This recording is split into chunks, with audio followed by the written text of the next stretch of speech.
Assalamualaikum warahmatullahi wabarakatuh. Selamat datang kembali di channel Mahir Trading Live. Mohon dibantu untuk like, comment, subscribe, dan share ya untuk Mahir Trading Live. Jadi kesempatan kali ini kita membahas tentang nodes ya. Apakah itu nodes? Definisi untuk membuat nodes dapat berbeda secara signifikan tergantung dengan konteks yang digunakan. Jika berbicara mengenai jaringan komputerisasi atau telekomunikasi, node memberikan sebuah fungsi yang berbeda. Node dapat berlaku sebagai titik terredistribusi atau sebuah titik akhir komunikasi. Umumnya sebuah node berisikan sebuah perangkat jaringan fisik, akan tetapi ada beberapa kegunaan spesifik di mana node virtual digunakan. Secara sederhana, sebuah node jaringan adalah sebuah titik di mana pesan dapat dibuat, diterima, atau ditransmisikan. Di sini kami akan jelaskan beberapa perbedaan jenis node Bitcoin, full nodes, super nodes, minor node, dan SPV client. Ya. Node Bitcoin masuk ke dalam konteks blockchain yang didesain sebagai sistem terdistribusi jaringan. Node komputer adalah yang membuat Bitcoin dapat digunakan sebagai mata uang digital peer-to-peer, desentralisasi yang tahan sensor dan tidak membutuhkan orang di tengah antara pengguna. Maka dari itu, node blockchain bertanggung jawab untuk berlaku sebagai titik komunikasi yang dapat melakukan berbagai fungsi yang berbeda. Komputer atau perangkat apapun yang terhubung dengan algoritma antarmuka Bitcoin dapat dianggap sebagai sebuah node di mana mereka berkomunikasi satu dengan yang lainnya. Node tersebut juga dapat mentransmisi informasi mengenai transaksi dan blok dalam jaringan komputer yang terdistribusi tersebut menggunakan protokol peer-to-peer Bitcoin. Akan tetapi, setiap node komputer ditentukan menurut fungsinya tersebut. Maka dari itu terdapatlah beberapa jenis node Bitcoin yang berbeda-beda. Ya, jadi node itu dia menghubungkan antara node dan di dalam blockchain network ya. Ini user A mengirim ke user B gitu ya. Simpelnya seperti gitu. Full nodes. Full node adalah yang benar-benar mendukung dan memberikan keamanan pada Bitcoin. Dan mereka sangat penting untuk jaringan. Node tersebut dapat disebut juga sebagai node validasi yang lengkap dikarenakan mereka ikut serta dalam proses memverifikasi transaksi dan blok melawan aturan sistem konsensus. Umumnya sebuah full node mengunduh sebuah salinan akan blockchain Bitcoin dengan setiap blok dan transaksi, tetapi ini bukan sebuah keharusan untuk dianggap sebagai full node. Salinan yang sudah dikurangi dari blockchain juga dapat digunakan. Sebuah full node Bitcoin dapat didirikan melalui implementasi perangkat lunak yang berbeda, akan tetapi Bitcoin Core yang lebih umum dipakai dan paling populer. Inilah persyaratan minimum untuk menjalankan full node Bitcoin Core. Komputer atau laptop versi Windows, Mac OS atau Linux terbaru. Ini syaratnya ya, 200 GB, memori 2 GB, koneksi internet kecepatan tinggi dengan minimum kecepatan unggah 50 KB per second.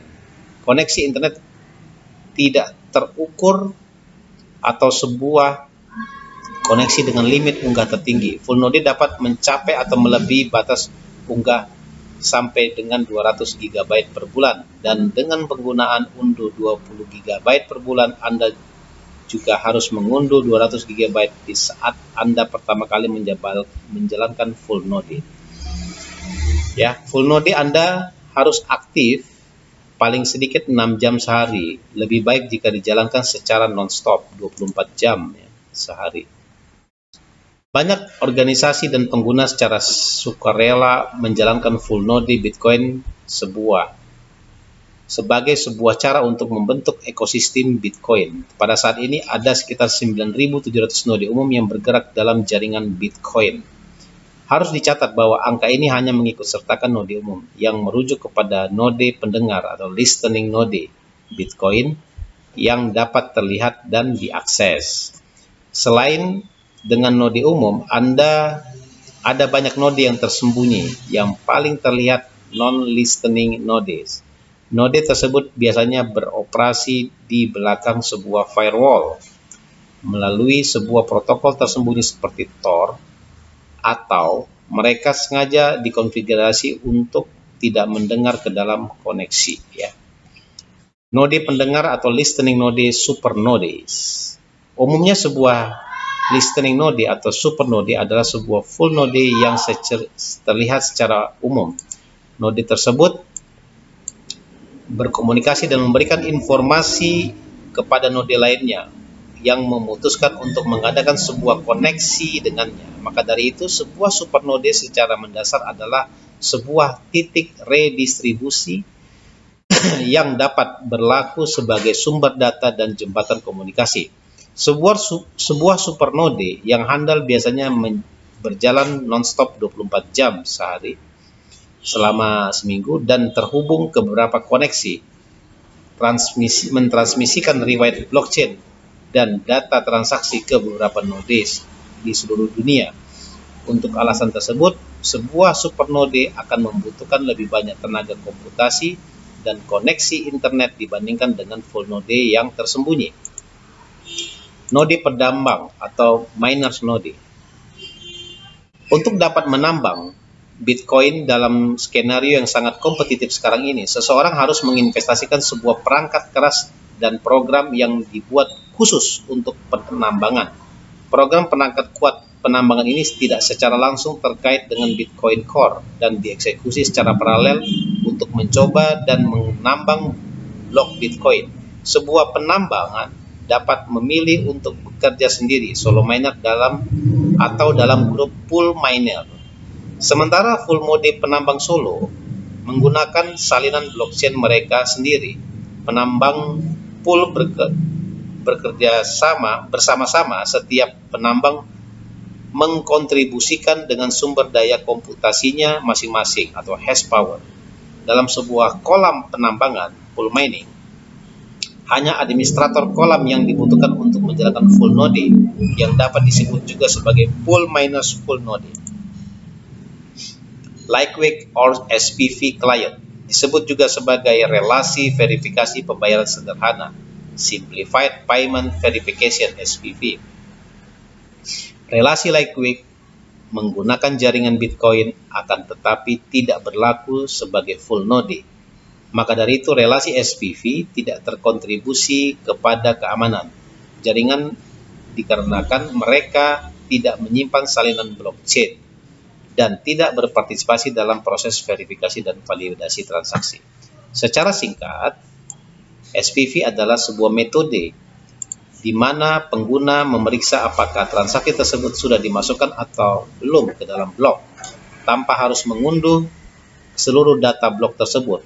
Maka dari itu, relasi SPV bergantung dengan informasi yang disediakan oleh full node atau supernode lainnya. Relasi lightweight bekerja sebagai titik akhir komunikasi dan digunakan oleh banyak dompet mata uang digital, ya. Jadi ini proses SPV kliennya, ya. Ini connection ke full node, transaksi dari A, ini B, transaksi relevan di belum filternya, ya. Node relasi penambangan, node relasi versus penambang, ya, client mining node. Sangat penting untuk dicatat bahwa menjalankan full node tidak sama dengan menjalankan full node penambang, di mana seorang penambang harus menginvestasikan perangkat lunak dan keras. Sebagai full node, semua orang dapat menjalankan validasi full node. Terlebih lagi, sebelum memulai penambangan sebuah blok, penambang tersebut pertama-tama harus mengumpulkan transaksi yang masih tertunda yang sudah diterima sebagai benar oleh full node. Selanjutnya, penambang harus membuat kandidat blok dengan sebuah grup transaksi dan mencoba untuk menambang blok tersebut. Jika penambang berhasil menemukan solusi untuk blok tersebut, ia akan menyebarkannya ke dalam jaringan dan full node lainnya akan mulai memverifikasi blok tersebut. Maka dari itu, peraturan konsensus ditentukan dan diamankan oleh jaringan validasi node tersebar dan tidak melalui penambang. Ya. Yang terakhir, kesimpulan. Node Bitcoin berkomunikasi satu dengan lainnya melalui protokol jaringan peer-to-peer Bitcoin. Dan dengan melakukan demikian, mereka menjamin integritas sistem. Semua node yang berlaku tidak benar atau mencoba untuk mengedarkan informasi yang salah akan secara cepat diketahui oleh node yang jujur dan akan terputus dari jaringan. Walaupun menjalankan full node validasi tidak memberikan upah finansial, sangat disarankan untuk tetap menjalankannya, dikarenakan hal ini memberikan kepercayaan, keamanan, dan privasi kepada pengguna. Full node memastikan bahwa aturan yang dibuat dan dipatuhi. Mereka melindungi Bitcoin blockchain dari serangan atau penipuan seperti pengeluaran ganda. Terlebih lagi, full node tidak perlu untuk percaya pada node lainnya, dan ini mengizinkan pengguna untuk berada dalam total kontrol akan uangnya. Oke, sekian dulu. Sudah selesai pembahasan dari node di blockchain ya. Jadi semoga bermanfaat modul ini pada teman-teman yang ingin lebih dalam mengetahui pengetahuan tentang cryptocurrency. Saya akhiri. Wassalamualaikum warahmatullahi wabarakatuh.